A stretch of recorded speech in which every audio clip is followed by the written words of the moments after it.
की पाठ्य पुस्तक साहित्य सागर के गद्य भाग से भीड़ में खोया आदमी नामक पाठ को आज मैं पढ़ाने जा रही हूँ। भीड़ में खोया आदमी लीलाधर शर्मा पर्वती द्वारा लिखा हुआ है और इसमें जनसंख्या के भीषणता के बारे में बताया गया है। भीड़ में खोया आदमी एक राष्ट्रीय समस्या पर आधारित निबंध है। लेखक के एक मित्र हैं श्यामलाकांत। श्यामलाकांत सीधे सरल स्वभाव के व्यक्ति हैं। उनके कई बच्चे हैं। श्यामलाकांत की बेटी की शादी है जिसमें सम्मिलित होने के लिए लेखक को हरिद्वार जाना है। पिछले 2 वर्षों से श्यामलाकांत हरिद्वार में ही रहते हैं। लेखक हरिद्वार के लिए 15 दिन पहले आरक्षण करवाने जाते हैं, परंतु जब तक लेखक का नंबर आता है गाड़ी में बर्थ समाप्त हो जाती है। आरक्षण न मिलने पर भी लेखक विवाह में सम्मिलित होने के लिए हरिद्वार जाने का निर्णय लेते हैं। कुली एक भीड़ भरे कंपार्टमेंट में लेखक को खिड़की के रास्ते घुसा देता है।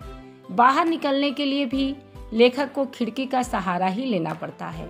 गाड़ी में केवल भीतर ही भीड़ नहीं है बल्कि गाड़ी की छत भी यात्रियों से भरी हुई है।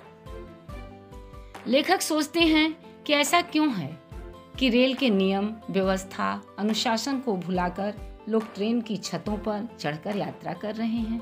यदि नियम और कानून को छोड़ भी दें तो भी छत पर यात्रा करने वालों ने अपने प्राण संकट में डाले हुए हैं। इसका एक ही कारण है कि देश की जनसंख्या इतनी बढ़ गई है कि अब नियम के अनुसार ट्रेन के भीतर स्थान पाया नहीं जा सकता। हरिद्वार स्टेशन पर श्यामलाकांत जी का बड़ा बेटा दीनानाथ उन्हें लेने आया। किसे लेने आया? लेखक को। दीनानाथ की पढ़ाई 2 वर्ष पूर्व पूरी हो गई थी, परंतु अभी तक उसे रोजगार नहीं मिला था क्योंकि रोजगार कार्यालय में हजारों लोगों ने उससे पहले अपने नाम लिखवाए हुए थे। इस प्रकार उसे जल्दी रोजगार मिलने की कोई संभावना नहीं थी।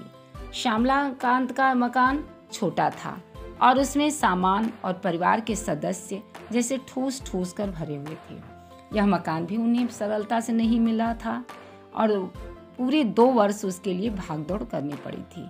मकान कुल 2 कमरों का था। श्यामलाकांत जी ने बताया कि दूर दूर तक कॉलोनियां तो बनी हैं, परंतु साथ ही जनसंख्या भी बढ़ी है। इस कारण मकान कम और आदमी ज्यादा हो गए हैं।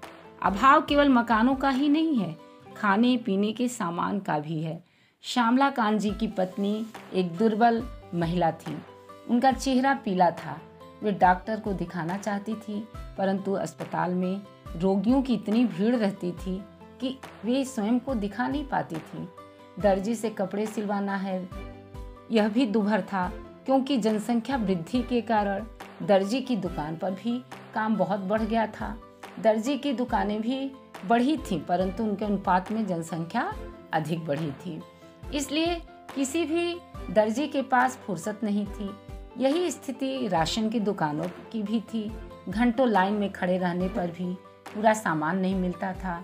इसका मूल कारण भी जनसंख्या वृद्धि ही है।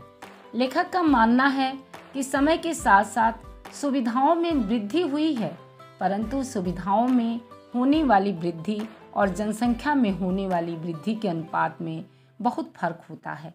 इसलिए कितना भी प्रयत्न करने के बाद भी उत्पाद और जनसंख्या के मध्य सीधा संबंध स्थापित नहीं किया जा सकता। यह सत्य है कि बच्चों से घर में रौनक होती है, पर उनके उचित पालन पोषण, रहन सहन और शिक्षा दीक्षा की भी व्यवस्था होनी चाहिए।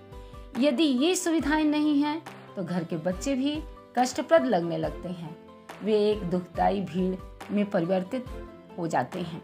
बच्चों में बीमारी का मूल कारण पालन पोषण में अनियमितता और गंदे और छोटे मकानों का दूषित वातावरण है। यदि परिवार सीमित है तो बच्चों का पालन पोषण भी उचित प्रकार से होगा और रहने के लिए भी स्थान स्वच्छ होगा। ऐसे में बीमारी का भी भय नहीं रहता है। प्रत्येक व्यक्ति जब भीड़ में खो जाता है तो निश्चय ही उसे यह समझ में आ जाता है कि यह सारा परिणाम अनियंत्रित जनसंख्या का ही है। लेखक कहते हैं कि यदि अब भी मनुष्य नहीं चेता तो वह दिन दूर नहीं जब मनुष्य इसी भीड़ में और अधिक जनसंख्या से उत्पन्न होने वाली समस्याओं में खोकर सदा के लिए गुम हो जाएगा। को यह वीडियो पसंद आया हो तो कृपया इसे लाइक करें, शेयर करें और कमेंट करें।